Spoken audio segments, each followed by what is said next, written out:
Sino ba naman ang hindi maha-high blood sa taas ng presyo ng gasolina, pamasahe, pagkain at iba pang pangunahing bilihin? Pero teka, saan itong kainan na ito na mula noon hanggang ngayon, anumang krisis ang tumama sa mundo, hindi raw nagtataas ng kanilang presyo? Sa halagang 150 pesos kasi, makakakain ka na raw ng kalahating pritong manok na may kasama pang isang pinggang kanin of your choice. Yung 150 pesos mo, may kalahating crispy and juicy fried chicken ka na, may biryani rice ka pa, o di kaya naman ay yang chow rice. Aba teka, ang pa-blind item na yan, papatulan daw nitong ating bisita, na minsan na rin daw naging laman ng blind item. Nahulaan nyo na ba? Please welcome our healthy queen Joy Barcoma o mas kilala sa tawag na Jusa. Hello mga kapuso! Yes, you heard it right. Patola talaga ako. Pero hindi blind item papatulan natin ngayon dahil pati food trip kakaririn ko na rin. So, let's G! Walang kagatol-gatol daw siyang sasagot sa nakakaintrigang pagkain na yan. Pero bago yan, mag-blind tasting ka muna, Jusa. It's giving biryani, it's giving chicken, and it's giving rice. Parang excited ako kainin to. Pagkain to, no? At kung hilig nyo nga raw ang Arab cuisine with a Pinoy twist, perfect itong chicken with biryani rice para sa inyo.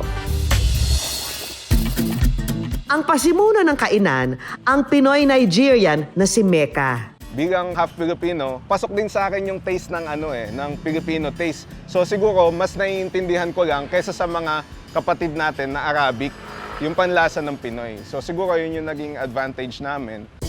Pero believe it or not, nung una, hindi raw talaga gusto ni Mecca ang lasa ng Arab food.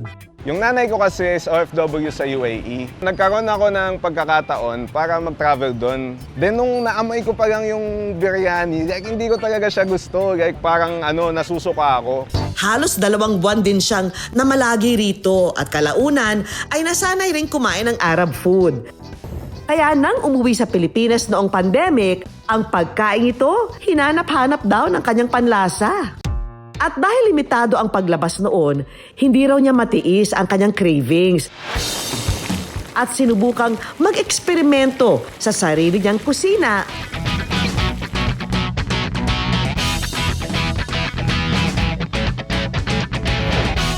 At boom! Nakalikha siya ng sariling bersyon ng chicken biryani na may tamang anghang at tamis. Nung nag-imbento kami ng sariling version, parang pinagsama-sama lang namin yung best ng bawat isang restaurant na mga na-try namin. Kaya nakagawa pa rin kami ng unique na product. Samantala, ang beauty ni Jusa pasok na sa top 5. Aste, nakapasok na sa resto. Hello sir, magandang hapon. Yes po, ma'am. Hinahanap ko po si Sir Mecca. Ako po yan. Ay, kayo na pala yan, sir. My God, tamang-tama yung taong tinanong ko. Sir, marahil nagtataka si sir, bakit ito nga ba ang microphone natin ngayon? Sir, dahil kilala ako bilang patola, gusto ko malaman, pwede bang patola ang ilagay sa chicken biryani? Hindi eh. Sayang naman. Pero usually kasi sir, hindi sanay yung mga Pilipino sa biryani. Bakit Yes. biryani or chicken biryani ang napili ninyong ipakilala sa mga Pilipino? Yes, hindi sila sanay. Tama po kayo. Kaya ang ginawa namin siyang mild na hindi siya overpowering para yung mga first time magta-try ng biryani, hindi po sila mabibigla. Pero tulad ng ibang negosyo, ang kainan ni Mecca sinubok din ng panahon. Ano yung biggest challenge nyo nung nagtatayo kayo ng negosyo ng chicken biryani? Biggest challenge namin, paano namin masusustain yung araw-araw kasi maraming nasasarapan pero hindi sapat yung yung kita. Pero awa ng Diyos, laging nagkakaroon kami ng big orders out of nowhere. Sir Mecca, ano po ba ang unang step para maluto ang ating sweet chicken biryani? So ayan, meron na tayo ditong fried chicken. Tapos ilalagay natin siya dito sa ating wet butter. And then, ilalagay natin sa harina. Mainit na yung mantika, sakto. Pwede na natin siya isalang. Mga ilang minuto po bago maluto ang isang chicken? 15 to 20 minutes po.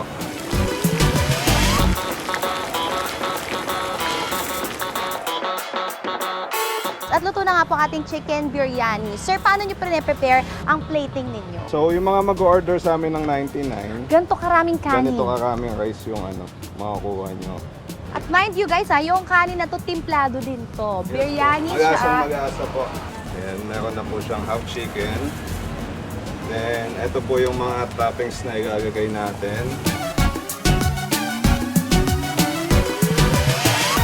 Ganto na karaming kanin at ganto na kalaking ulam ang makakain ninyo. Kita nyo naman, mas malaki pa siya sa mukha ko. Sa pagkahaba-haba man ng lutuan, sa atikiman pa rin ang tuloy. Meron tayo ditong garlic sauce. Sabi, choice mo naman daw kung ilalagay mo sa gilid or konti lang. Pero dahil adventurous tayo at gusto nating matikman talaga ang sarap ng ating chicken biryani, papaligo natin siya sa ating kanin. Ayan. Dahil self-confessed patola queen sa mga issue si Jusa, ang good news, may pasabog na intrigang dapat mong sagutin. Handa ka na ba? Handang-handa at hindi aatras. Let's do the yes or no question and answer portion. Matamis ba ito? Yes, alam nyo, naghahalo yung lasa ng caramelized na raisins natin at yung timpla ng chicken nila. Maanghang ba ito? No! Siguro kung may foreign na taste kang nalalasahan, dahil siguro yung biryani rice natin, niluto siya with cinnamon bark, pero hindi siya anghang. That is a spice. Okay, so... Malutong ba ang chicken? Yes! Super! Alam niyo, surprising, bukod sa malutong yung chicken natin, lasang-lasa mo din yung timpla niya. Mabubusog at makakatipid ba ang kakain ito? Surprisingly, in this economy, yes na yes. Dahil for only 150 pesos, may kalahating chicken ka na, meron ka pang napakaraming rice.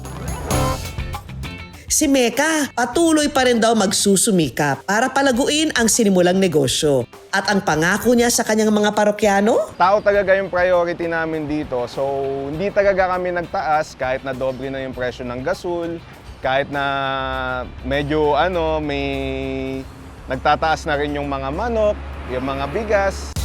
Mas maliit man daw ang tinutubo nila ngayon, ayos lang, basta't manatili ang kanilang mga suki.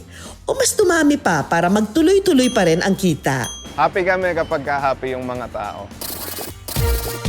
Sa taas ng gastusin ngayon, ang ganitong mga kainan na nananatiling tapat sa kanilang presyo, tunay na good news ang hatid sa mga tao.